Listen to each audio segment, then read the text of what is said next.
আসসালামু আলাইকুম। প্রিয় শিক্ষার্থী, লাইফ সায়েন্স স্কুলের পক্ষ থেকে তোমাদেরকে সবাইকে জানাচ্ছি শুভেচ্ছা, সালাম। আশা করি সবাই ভালো আছো। আল্লাহর রহমতে আমরাও ভালো আছি। আজ পঞ্চম শ্রেণীর ইংরেজির 9 নং প্রশ্নোত্তরের ডব্লিউএস কোশ্চেনের যে বিষয়গুলো নিয়ে আলোচনা হয়নি তার কিছু অংশ নিয়ে আলোচনা করব। তো ডব্লিউএস কোশ্চেনের কিছু কিছু প্রশ্ন হয় যা ফার্স্ট অ্যান্সার হয়। তো তবে অনেকে সেখানে ভুল করতে দেখি, অনেকেরই অনেক বুঝতে অসুবিধা হচ্ছে বলছো। আজকে আমি সেই বিষয়ে আলোচনা করব। আমরা ফার্স্ট অ্যান্সার আলোকে এখন ডব্লিউএস কোশ্চেন তৈরির জন্য কিছু বাক্য পড়ে লিখেছি, আমরা একটু সেখানে মনোযোগ দিই। তো তোমরা দেখতে পাচ্ছ যে এখানে এই পাশে কিছু ওয়ার্ড লেখা আছে।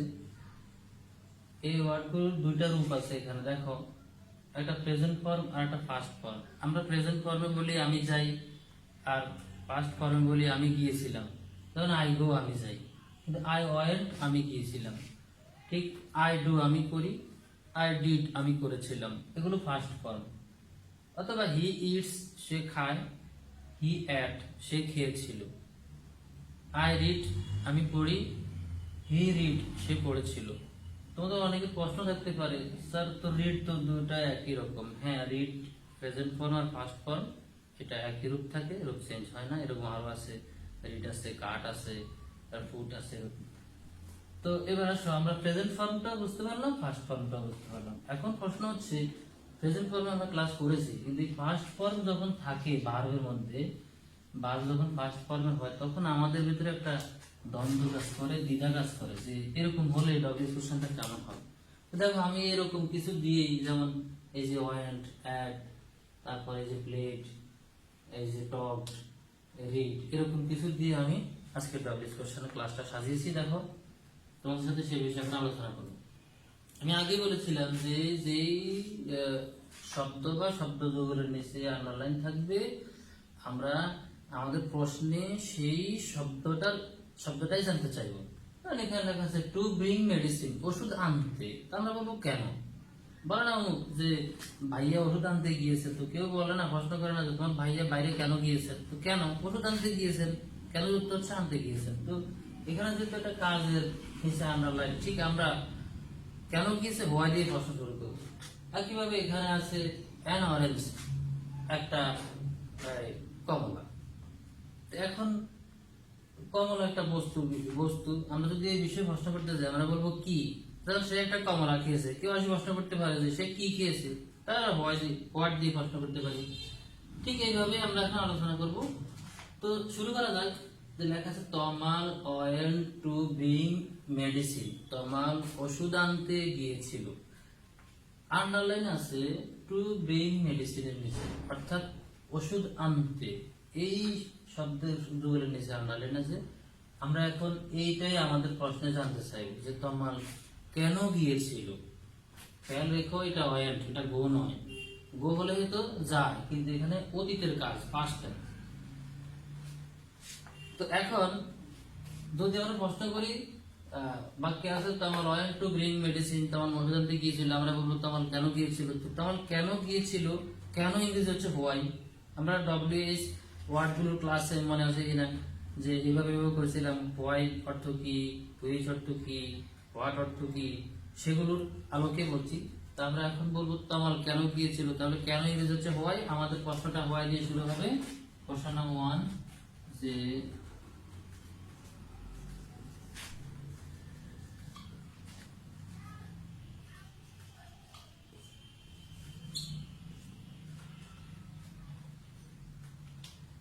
এখন আসো, তমাল কেন গিয়েছিল।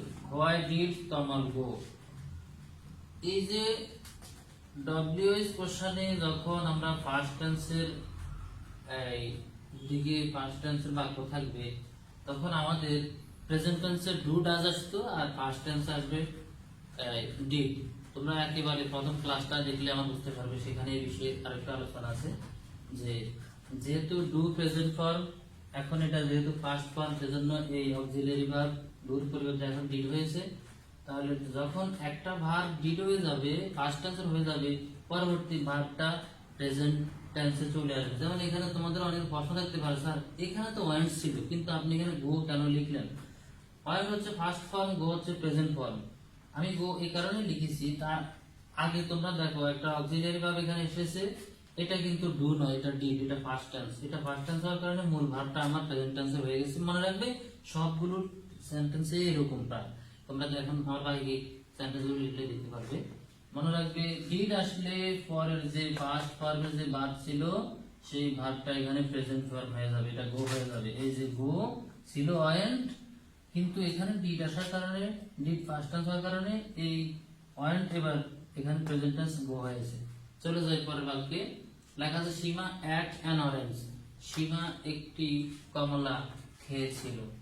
এখন আসো এই অ্যাড, এটা কিন্তু ইট নয়, কমলা খায় এমন নয়, এটা কিন্তু অ্যাড, খেয়েছিল, তাহলে ফার্স্ট টেন্স। এখন আমরা কি খেয়েছিল? একটা কমলা, আর ওই কমলার নিচে আন্ডারলাইন অরেঞ্জ। তা আমরা প্রশ্ন করব সীমা কি খেয়েছিল? আগেই বলেছি যার নিচে আন্ডারলাইন থাকবে সেটাই আমরা আমাদের প্রশ্নে জানতে চাইবো। যেহেতু অরেঞ্জের নিচে আন্ডারলাইন, আমরা অরেঞ্জ সম্পর্কে জানতে চাইবো যে সীমা কি খেয়েছিল। তো সীমা কমলা খেয়েছিল। এখন আমরা যদি বলি সীমা কি খেয়েছিল, তো কি ইংরেজি হলো হোয়াট। প্রশ্নটা হোয়াট দিয়ে শুরু করতে হবে। Number 2, what did Seema eat? দেখো আগের কথার সাথে আমার কথা মিলেছে কিনা দেখো তো, এখানে যদি বুঝতে অসুবিধা হচ্ছে। হ্যাঁ দেখো, আগে আমি বলেছিলাম যে যদি অক্সিলিয়ারি ভার্ব ডিড আসে বা পাস্ট টেন্সের ডিড আসে, তখন ওই পূর্বের ফার্স্ট ফর্মের যে ভার্বটি সেটা প্রেজেন্ট ফর্মে চলে আসবে। এই দেখো আগের মতই হয়েছে, ইএটি ইট, ইএটি ইট, এটা প্রেজেন্ট ফর্ম। তাহলে হোয়াট ডিড সীমা ইট? সীমা কি খেয়েছিল? আনসার হবে সীমা এট অ্যান অরেঞ্জ। সীমা একটি কমলা খেয়েছিল। তাহলে আমাদের দ্বিতীয় ডব্লিউ কোশ্চেনটা সম্পূর্ণ হলো। এবার আসো পরে 3 নং। এই দুই জায়গাতে সাবজেক্ট থার্ড পারসন সিঙ্গুলার ছিল, অর্থাৎ সাবজেক্ট অর্থাৎ একজন কর্তা ছিল, তমাল সীমা। কিন্তু এখানে আসলে দেখা যাচ্ছে একজন নয়, এবার আছে Maliha and Shebu played carrom. Maliha এবং শেবু ক্যারম খেলেছিল। খেলেছিল, প্লেড ফার্স্ট টেন্স, খেলেছিল। এখন কিসের নিচে আনলাম? আমরা দেখতে পাচ্ছি খেলাটার নিচে আনলাম কেন? তা আমরা বলবো কি খেলেছিল।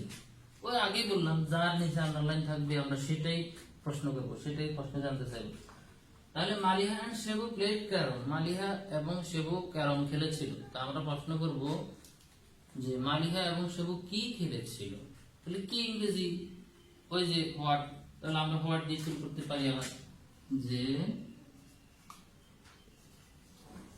হোয়াট did Maliha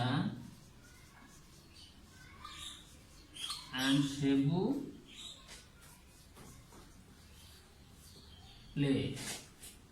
একই রকম, না বোঝার কোনো সুযোগ নেই। এখানেও দেখো তিনটি সেন্টেন্সে প্রায় সেম। এখানে ডিড এসেছে, what did Maliha and Shebu play. ওই ডিড আসার কারণে প্লেড যে পাস্ট ফর্মে ছিল সেটা প্রেজেন্ট ফর্মে চলে এসেছে। যদি এটা এখানে উল্লেখ করিনি আমি, এরকম অনেক ভার্ব আছে। তাহলে এটা ডিড হওয়ার কারণে মূল পাস্ট ফর্মের ভার্বটা প্রেজেন্ট ফর্মে চলে এসেছে, মনে রাখবে। তাহলে what did Maliha and Shebu play? Maliha এবং শেবু কি খেলেছিল? যেটা বাক্যে ছিল Maliha and Shebu played carrom, তারা ক্যারম খেলেছিল। Number 4, Mister Smith talked with Sima. Mister Smith সীমার সাথে কথা বলেছিলেন। মিস্টার স্মিথ সীমার সাথে কথা বলেছিলেন। তো কিসের নিচে আন্ডারলাইন? মিস্টার স্মিথের নিচে। একেবারে ইজি কথা। তো যার নিচে আন্ডারলাইন থাকবে তার ব্যাপারে তো আমরা প্রশ্ন করবো। আমি এর আগে বলেছি এখানে যিনি ব্যক্তি, মিস্টার স্মিথ একজন ব্যক্তি, তো ব্যক্তিকে আমরা প্রশ্ন করি কে দিয়ে, কে, তাহলে হু। তাহলে হু টকড উইথ সীমা, কে সীমার সাথে কথা বলেছিল? এই যে কথা, মিস্টার স্মিথ।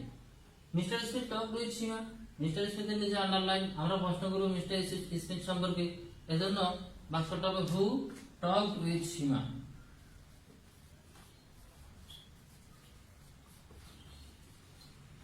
talked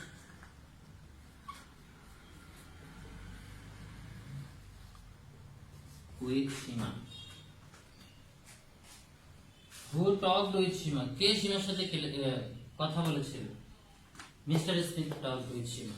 এটা একটু ভিন্ন হয়েছে, কারণ এখানে ব্যক্তির নিচে আন্ডারলাইন ছিল। সব জায়গায় ব্যক্তির নিচে আন্ডারলাইন থাকবে না, কোথাও ওই কাজের নিচে থাকবে, কোথাও না তোমার বিশেষণের নিচে থাকবে, কোনো জিনিস নামের নিচে থাকবে, কোথাও তোমার ব্যক্তির নামের নিচে থাকবে। যখন যেখানে যে নামের নিচে আন্ডারলাইন থাকবে আমাদের প্রশ্ন হবে সে আলোকে, সেরকম। তো এখানে ইচ্ছে করলে তারা সীমার নিচে আন্ডারলাইন দিতে পারতো, তখন প্রশ্ন হয়তো যে মিস্টার স্মিথ কার সাথে কথা বলেছিল। এখন হচ্ছে কে সীমার সাথে কথা বলেছিল। তো যখন যেটা নিচে আন্ডারলাইন থাকবে প্রশ্নটা সে আলোকে হবে। এরপরে আসলে আমরা 5 নম্বর আলোচনা করি। 5 নম্বরে লেখা আছে রিনা রিড এ বুক। রিনা একটি বই পড়েছিল। এখানে আসো, তোমাদের অনেকেই ভুল করে বসতে পারো, তোমরা মনে করতে পারো এটা প্রেজেন্ট টেন্স, কারণ রিনা রিড এ বুক, রিনা একটা বই পড়ে ভাববে। আসলে রিড কিন্তু এখানে প্রেজেন্ট টেন্স নয়, read past tense.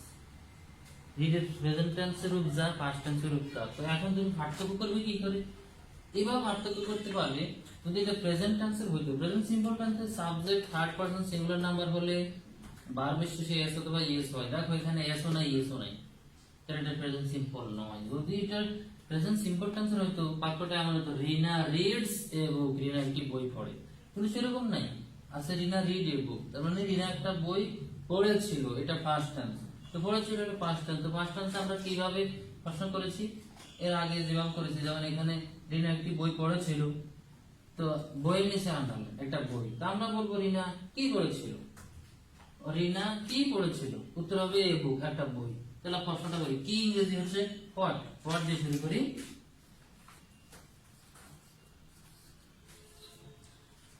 What did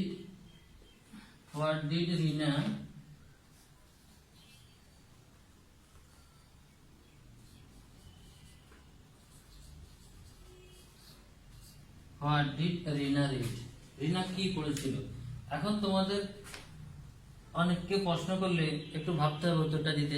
সেটা হচ্ছে যে এই যে হোয়াট ডিড রিনা রিড, রিনা কি পড়েছিল, এই যে এই রিডটা কোন ফর্ম? এটা 100% তোমরা যদি আগের এই 3টা বাক্য দেখো, যে ডিড আসার পরে এই 3-4টা বাক্য দেখলে ডিড আসার পরে ফার্স্ট ফর্মের যে শব্দটা ছিল, এই যে এটা প্রেজেন্ট ফর্ম হয়ে গেছে। ঠিক এই রিডটা যদিও এখানে পাস্ট টেন্সের ছিল, এখন এখানে যেটা আছে এটা আর পাস্ট টেন্সের নেই, এটা পাস্ট ফর্ম না, এটা হচ্ছে প্রেজেন্ট ফর্ম। যেহেতু অক্সিলারি ভার্ব ডুর পরিবর্তে ডিড পাস্ট টেন্স হয়ে গেছে, ডিড এজন্য এটা প্রেজেন্ট ফর্ম হবে। যদিও এটা দেখতে প্রেজেন্টটা যা আর পাস্টটাও তা, কিন্তু এটা তোমরা জেনে রাখতে হবে এটা পাস্ট ফর্মে। তো আশা করি তোমরা ডব্লিউএস কোশ্চেনের এই যে পাস্ট টেন্স থেকে যে কয়টা আলোচনা করেছি, এই কয়টা প্রশ্ন উত্তর ভালোভাবে বুঝতে পেরেছো।